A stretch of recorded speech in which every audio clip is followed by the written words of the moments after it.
Ada dua pertanyaan yang dikirimkan kepada saya dari dua orang yang berbeda dan mewakili dua institusi yang berbeda. Tapi pertanyaannya mirip sekali, jadi saya akan rangkum pertanyaannya. Pertanyaannya kurang lebih, kenapa saya selalu gagal? Saya mulai usaha, pertama kelihatannya oke, kemudian gagal, usaha lagi, gagal lagi. Kenapa kok jatuh bangun melulu, nggak pernah stabil? Pertanyaan kedua datang, ini dari pengusaha ya. Pertanyaan kedua datang dari seseorang yang saya sudah kenal sejak lama. Pertanyaannya hampir sama, tapi terkait bukan dengan usaha, terkait dengan sebuah institusi sosial, kemanusiaan. Begitu juga, kenapa saya selalu gagal? Jawaban saya kepada mereka berdua, dan itu yang saya rangkum untuk kita bahas hari ini. Pertama-tama adalah purpose. Kita buka usaha, buka industri, mau menjalankan sebuah institusi, apapun, sekolah, bahkan warung kecil, buka warung saja, purpose-nya apa? Ini jelas sekali harus. Kalau purpose-nya cuma jual beli, maka itu adalah jiwa dagang, trading. Jiwa dagang itu beli barang dengan harga sekian dan jual dengan harga sekian. Langsung ada keuntungan dan seseorang merasa bahagia. Kemudian apa yang terjadi? Keuntungan itu diproyeksikan. Saya sedang beli barang dengan harga sekian. Saya sudah jual dengan harga sekian, tapi uang belum masuk. Katakan ada keuntungan 1 juta atau 100 juta atau 1 M. Berapapun juga. Uang belum masuk, mungkin kita memberikan kredit, tapi kita beli barang juga dengan kredit. Jadi kita pikir aman-aman aja. Tidak aman-aman. Karena faktur apapun di luar, ketika kita nggak dibayar, kita masih tetap memiliki tanggungan kepada bank atau kepada institusi apapun yang meminjamkan uang kepada kita. Sementara kita sudah bikin proyeksi, saya beli barang dengan harga 700 juta, 800 juta, saya sudah jual dengan 1 M, berarti ada keuntungan 200 juta. Beli mobil, tukar tambah mobil. Ini menunjukkan bahwa kita tidak paham purpose dari perdagangan, apalagi dari industri. Kalau dagang itu short term, beli jual, beli jual. Warung itu seperti itu. Setiap pagi pemilik warung pergi ke pasar induk, dia beli sayur mayur, dia beli apapun juga, dia olah, dan dia jual kembali. 1 bungkus nasi barangkali 3.000 rupiah modalnya, dia jual dengan 5.000, 2.000 rupiah keuntungan, oke. Dan 2.000 itu sudah terpatri di benak kita. Saya sudah punya keuntungan 2.000 rupiah. Tahu nggak perusahaan yang paling merugi kalau Anda tidak terkenal? Banyak perusahaan yang merugi, tapi yang paling merugi kalau Anda tidak terkenal, apa kira-kira? Apa kira-kira? Tadi saya sudah memberikan hint.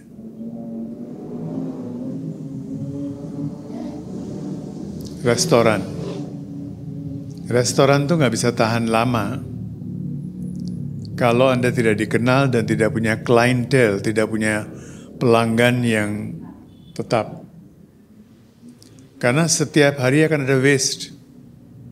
Keuntungan cuma Rp2.000 per bungkus, waste-nya berapa bungkus? Tidak pernah terpikir. Kita cuma memikirkan keuntungan. Waste-nya berapa bungkus kita nggak tahu. Kalau di negara lain ya ada Departemen Kesehatan yang pergi ke restoran satu persatu didatengin. Kalau ada barang yang sudah kadaluarsa terus ketangkep sedang diolah kembali atau apa, kan kena denda, bahkan kena sanksi, restorannya bisa ditutup.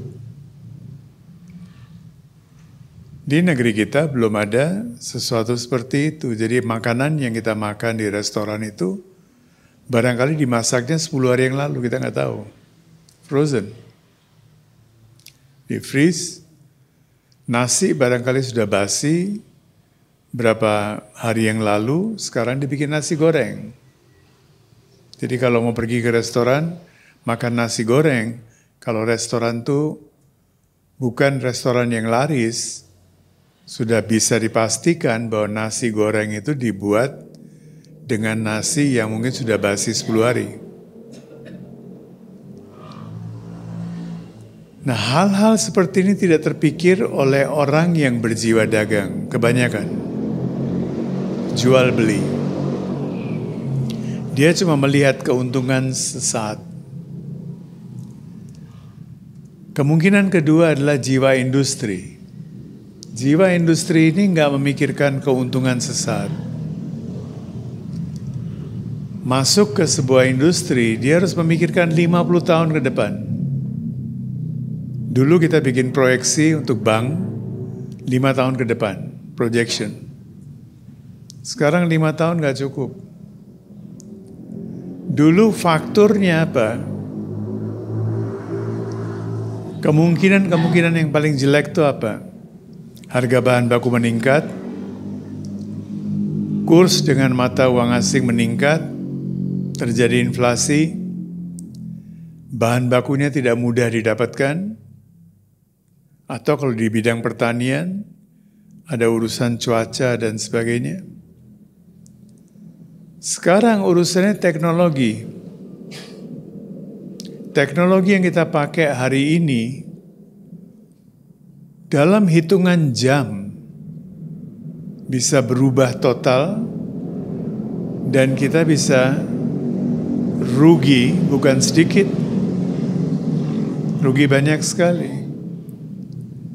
Misalnya dengan AI sekarang ya. Sekian banyak pekerjaan yang menjadi obsolete, tidak perlu lagi. Tinggal pakai AI. Kemarin saya lagi bicara dengan seorang dokter. Dia menggunakan app yang berdasarkan AI. Tinggal masukkan semua data ke dalam app, dalam komputer. Dalam waktu hitungan detik, keluar semuanya. Ini harus dikasih apa, obatnya apa, gimana apa. Jadi yang kita butuhkan sekarang sudah bukan dokter lagi. Kita butuhkanlah teknisi yang ngerti AI. Dan AI itu bekerja berdasarkan simptom-simptom yang kita jelaskan. Jadi kalau dulu orang pikir, wah jadi dokter tuh luar biasa. Sekarang sudah enggak lagi. Oke, Indonesia barangkali 5 tahun ke depan masih oke. Tapi setelah 5 tahun, mau nggak mau kita harus ikuti perkembangan itu. Banyak hal yang akan tertinggal total. Bookkeeping, accountant akan tertinggal. Sebentar lagi, apapun yang kita beli, apapun yang kita jual, semuanya akan terekam dan masuk ke pajak. Nggak bisa main hanky-panky, nggak bisa apa-apa lagi. Akan kelihatan berapa banyak yang you belanjakan, menggunakan digital money, kartu, dan pelan-pelan sekarang cash sudah mulai tersingkir. Nggak bisa lagi kita taruh cash. Hari ini juga India menarik kembali uang 2.000 rupiah, 2.000 rupiah. Jadi orang yang punya uang 2.000 rupiah, pergi ke bank sampai akhir bulan, kalau nggak habis tuh uangnya. Dan begitu pergi ke bank ditanya, ini kamu dapat simpanan sekian, kamu pernah deklarasi ke pajak nggak? Sekarang tiba-tiba kamu bawa 1 crore rupiah, 2 miliar, dalam pecahan uang 2.000 rupiah, ini uang pernah kau masukkan ke laporan pajak nggak? Kalau nggak masuk laporan pajak, kena lagi denda. Pelan-pelan akan mengarah ke situ. Jadi amnesty itu bukan sesuatu yang baik. Kita akan kena amnesty terus. Keluar pajak terus.